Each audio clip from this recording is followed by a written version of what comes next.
हाय दोस्तों, स्वागत है आपका हमारे YouTube channel N V Learn Sphere. जैसा कि आपको पता होगा कि हमने एक पहल शुरू की है जनरल स्टडी के अध्ययन के लिए। तो आज उसी पहल का पहली जो वीडियो है आपके बीच में वह है पर्यावरण की। तो आज हम पढ़ने जा रहे हैं पर्यावरण के कुछ महत्वपूर्ण प्रश्न जो प्रीवियस एग्जाम्स में आए हुए थे और साथ ही नए एग्जाम के लिए बड़े महत्वपूर्ण प्रश्न हैं। तो हम लोग शुरू करते हैं अपने पहले प्रश्न को। तो साथियों, पहला प्रश्न हमारा है, इकोसिस्टम शब्द का प्रयोग सबसे पहले किसने किया था? इसमें निम्नलिखित प्रश्न ऑप्शंस हैं, एजी टेंसले, अर्नेस्ट हैकल, एपी ओडम और सी रेटर। तो इसका सही जवाब है एजी टेंसले।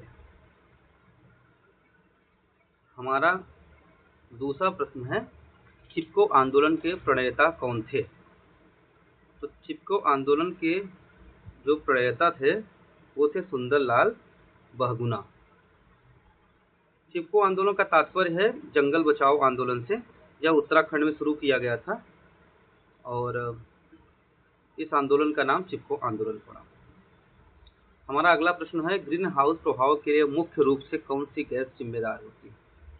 ग्रीन हाउस वह होता है जिससे हमारे अर्थ के चारों तरफ अर्थ का जो एनवायरनमेंट है उसमें तापमान बढ़ जाता है। उसके लिए सबसे मुख्य रूप से जिम्मेदार गैस होती है कार्बन डाइऑक्साइड।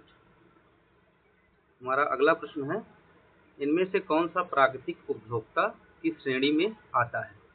प्राकृतिक उपभोक्ता वो होते हैं जो प्राथमिक उत्पादक को अपने फूड के रूप में प्राप्त करते हैं। तो इसका सही उत्तर होगा हिरन। हमारा अगला प्रश्न है, प्रोजेक्ट टाइगर भारत में कब शुरू किया गया था? तो प्रोजेक्ट टाइगर का शुरुआत की गई थी टाइगर को बचाने के लिए, उनके संरक्षण के लिए, उनके कंजर्वेशन के लिए, और इसकी पहल की गई थी 1973। हमारा अगला प्रश्न है, निम्नलिखित में से कौन सी गैस बायोगैस का मुख्य घटक है? तो बायोगैस की जो मुख्य घटक गैस होती है वह होती है मीथेन। हमारा अगला प्रश्न है, बायोडायवर्सिटी यानी जैव विविधता का अर्थ क्या है? तो जैव विविधता का तात्पर्य होता है एक क्षेत्र में पाए जाने वाले विभिन्न प्रकार के जीवों की संख्या। तो इस प्रश्न का हमारा सही उत्तर होगा एक क्षेत्र में पाए जाने वाले विभिन्न प्रकार के जीव। निम्नलिखित में से कौन सी गैस ओजोन परत के क्षय के लिए सबसे अधिक उत्तरदायी होती है? साथियों, जैसे कि आपको पता होगा कि ओजोन परत हमारे पर्यावरण यानी हमारे अर्थ का जो एनवायरनमेंट है उसको संरक्षित करने में योगदान करता है और इसको क्षय करने में मुख्य रूप से उत्तरदायी गैस होती है फ्लोरोफ्लोरोकार्बन। हमारा अगला क्वेश्चन है, सुपोषित प्रक्रिया मुख्य रूप से किस कारण होती है? यूट्रोफिकेशन का तात्पर्य होता है जब किसी भी जलीय भाग में किसी भी पोषण की जो मात्रा बढ़ जाती है तो उसमें एल्गी की मात्रा बढ़ने लग जाती है और जिसका मुख्य कारण होता है जल में नाइट्रेट और फास्फेट की अधिकता। हमारा अगला सवाल है कि भारत का प्रथम राष्ट्रीय उद्यान कौन सा है? तो जो भारत का प्रथम राष्ट्रीय उद्यान है उसका नाम है जिम कॉर्बेट राष्ट्रीय उद्यान।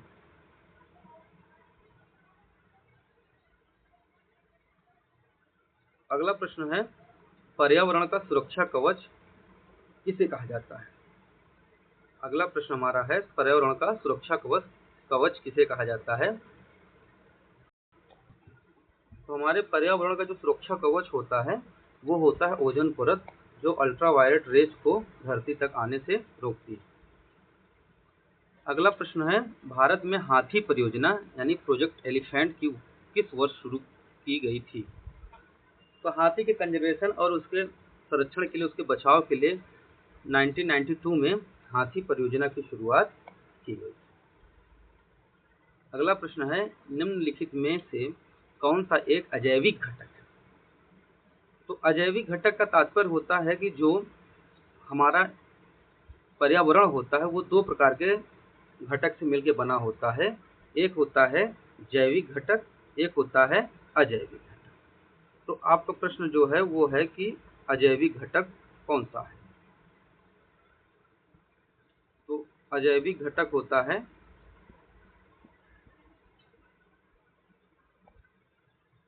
हमारा अजैविक घटक है जल।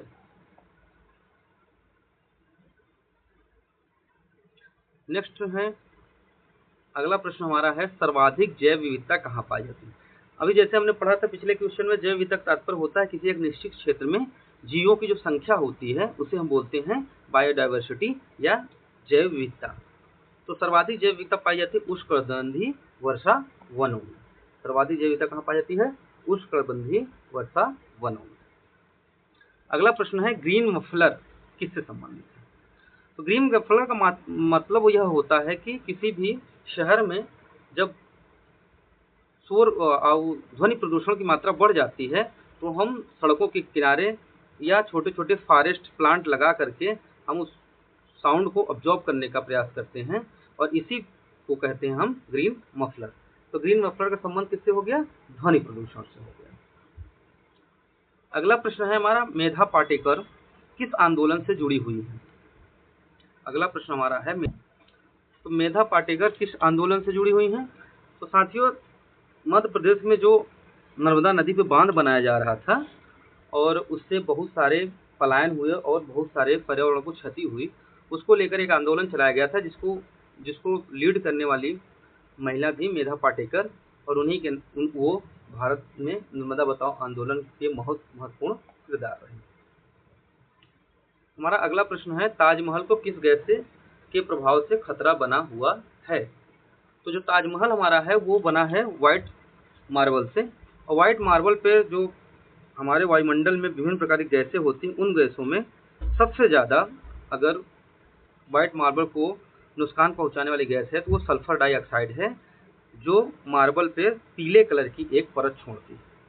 तो इसका सही जवाब होगा सल्फर डाइऑक्साइड।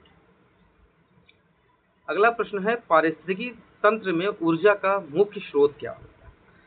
तो जैसे इकोसिस्टम हमारा है अर्थ पे, हमारे अर्थ पे जो इकोसिस्टम है उसमें विभिन्न प्रकार के प्रोड्यूसर हैं, उत्पादक, उपभोक्ता हैं, लेकिन जो मुख्य स्रोत होता है ऊर्जा का वह होता है हमारा सूर्य का प्रकाश, क्योंकि सूर्य के प्रकाश को हो स्थितीकरण करते हैं प्लांट और जो होते हैं प्राथमिक उत्पादक, और वो सूर्य के प्रकाश को ही ऊर्जा में बदलते हैं। अगला प्रश्न हमारा है ओजोन परत की मोटाई मापने की इकाई क्या होती है? तो आपको थोड़ा बता दें कि ओजोन परत में जो पहली बार छिद्र हुआ था उसकी खोज की थी फॉरमैन महोदय ने, और जो ओजोन परत हमारी होती है वो अल्ट्रावायलेट रेज को हमारी पृथ्वी पर आने से रोकती है, और अल्ट्रावायलेट रेज जैसा कि आपको पता है कि ये कैंसर कारक होता है। तो ओजोन परत की मोटाई को हम मापने के लिए प्रयोग करते हैं डाबसन इकाई। कौन सी इकाई प्रयोग करते हैं? डाबसन इकाई। अगला प्रश्न हमारा है ब्लैक कार्बन के बारे में लिखित कथन में से कौन सा कथन सही है? अब ब्लैक कार्बन क्या होता है? ब्लैक कार्बन वो होता है जब हम जीवाश्म ईंधन को जलाते हैं, तो जब जीवाश्म ईंधन पूर्णतः जल नहीं पाता है तो उसके एक छोटे छोटे कण निकलते हैं जो जाकर के जमीन की सतह पे और पौधों के पत्तियों पर चिपक जाते हैं, जो एक प्रदूषण का कारक बनते हैं, तो उसे हम बोलते हैं ब्लैक कार्बन।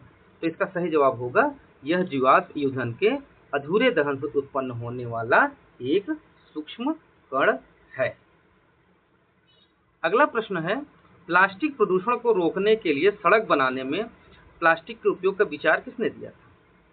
तो साथियों, अभी आप सबसे बड़ा चुनौती का कार्य हमारे प्रदूषण में है प्लास्टिक, क्योंकि प्लास्टिक का उपयोग छोटे स्तर से लेकर बड़े स्तर तक होता है, और इस प्लास्टिक से हमारा, चूंकि ये बायोडिग्रेडेबल नहीं होता, यानी कि जैव के द्वारा इसको डिस्ट्रॉय नहीं किया जा सकता जीवों के द्वारा, तो ये बहुत चुनौती का कार्य है।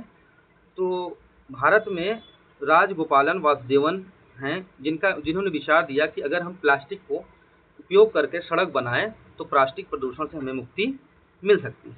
तो इसका सही जवाब होगा राजगोपालन वासुदेवन। अगला प्रश्न है यूको मार्क प्रमाणन भारत में किन उत्पादों के लिए दिया जाता है? इको मार्क, साथियों इको मार्क नाम से ही आपको पता चल रहा है कि इको मतलब होता है इकोसिस्टम, मतलब हमारे ऐसे प्रोडक्ट जो इकोसिस्टम फ्रेंडली होते हैं, इको फ्रेंडली होते हैं, उनके लिए भारत में इको मार्क प्रमाणन दिया जाता है। तो हम कह सकते हैं कि इसका सही आंसर है जो पर्यावरण के प्रति अनुकूल होते हैं, यानी जो पर्यावरण को ज़्यादा क्षति नहीं पहुंचाते हैं या न्यूनतम क्षति पहुंचाते हैं, ऐसे प्रोडक्ट को हम बोलते हैं इको फ्रेंडली प्रोडक्ट, और ऐसे प्रोडक्ट को दिए जाने वाले प्रमाणन को हम बोलते हैं इको मार्क प्रमाणन। हमारा अगला प्रश्न है, समुद्री जल में प्रवाल भित्तियां कोरल रीफ्स के विरंजन का मुख्य कारण क्या होता है? कोरल रीफ साथियों क्या होती है? वह एक जीव है जो जैव विविधता के लिए बहुत महत्वपूर्ण है, और विरंजन का मतलब ब्लीचिंग होना, मतलब सफेद पड़ जाना, यानी कि जो कोरल लीफ का जो सहजीवन संबंध होता है कवक के साथ, जब उस पर से कवक मरने लगता है तो हमारा जो कोरल होते हैं वो दिखने लगते हैं व्हाइट कलर के, तो इसी प्रक्रिया को हम बोलते हैं ब्लीचिंग, विरंजन। यानी कि कोरल के ऊपर, ऐसे अगर कोई कोरल है तो कोरल के ऊपर होता है हमारे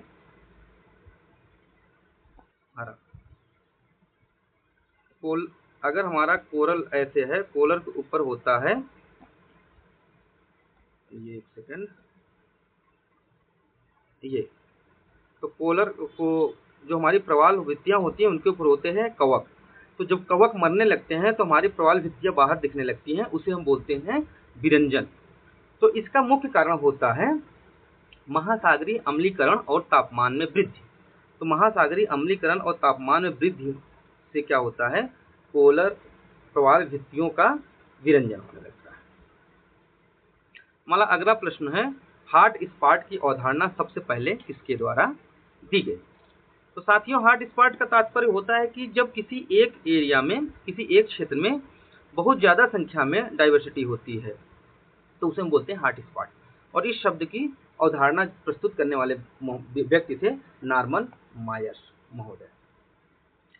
अगला प्रश्न है, ग्रेट हिमालय नेशनल पार्क जिसे यूनेस्को की विश्व धरोहर सूची में शामिल किया गया किस राज्य में है?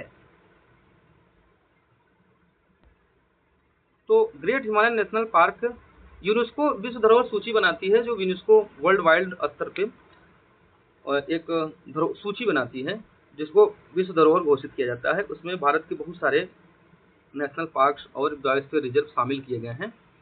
तो ग्रेट हिमालय नेशनल पार्क जो हमारा यूनेस्को की विश्व धरोहर सूची में शामिल है वो हमारा स्थित है हिमाचल प्रदेश। हमारा अगला प्रश्न है, भारत कुजनेट्स वक्र क्या दर्शाता है? भारत कुजनेट्स वक्र, तो हमारा कुजनेट्स वक्र जो होता है वो दर्शाता है प्रदूषण और आर्थिक विकास के बीच में संबंध। हमारा उत्तर हो जाएगा प्रदूषण और आर्थिक विकास के बीच में संबंध। अगला प्रश्न है, बायोमैग्निफिकेशन का क्या अर्थ है? साथियों बायोमैग्निफिकेशन का तात्पर्य होता है कि जब उच्च परमाणु भार वाली धातुएं जीवों द्वारा अपने भोजन में समाहित होती हैं तो धीरे धीरे उनके शरीर में स्टोर होने लगता है, मतलब इकट्ठा होने लगता है, जिसको हम बोलते हैं बायोमैग्निफिकेशन। इसका मतलब है खाद्य श्रृंखला जो हमारी होती है, प्राथमिक उपभोक्ता, द्वितीयक उपभोक्ता, तृतीयक उपभोक्ता, इसमें क्रमशः क्या होता है कि जो उच्च धातु होती है, उच्च परमाणु वाली धातुएं होती हैं, वो क्रमशः एक ऊर्जा स्तर से दूसरे ऊर्जा स्तर में ट्रांसफर होती है और धीरे धीरे वो उच्च स्तरों पर जाती है और वहाँ उनका सांद्रता बढ़ने लगती है, उनकी मात्रा बढ़ने लगती है, और इसी को हम बोलते हैं बायोमैग्निफिकेशन।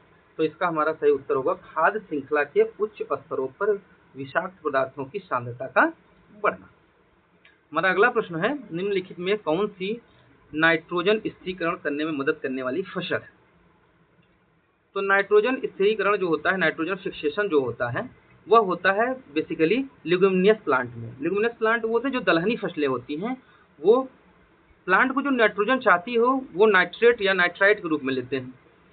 तो जो कि इन्वायरमेंट में हमारे 78% नाइट्रोजन होने के बावजूद नाइट्रोजन क्या है, फ्री फॉर्म में है, वो प्लांट उसको ऑब्जॉर्ब कर नहीं सकते हैं।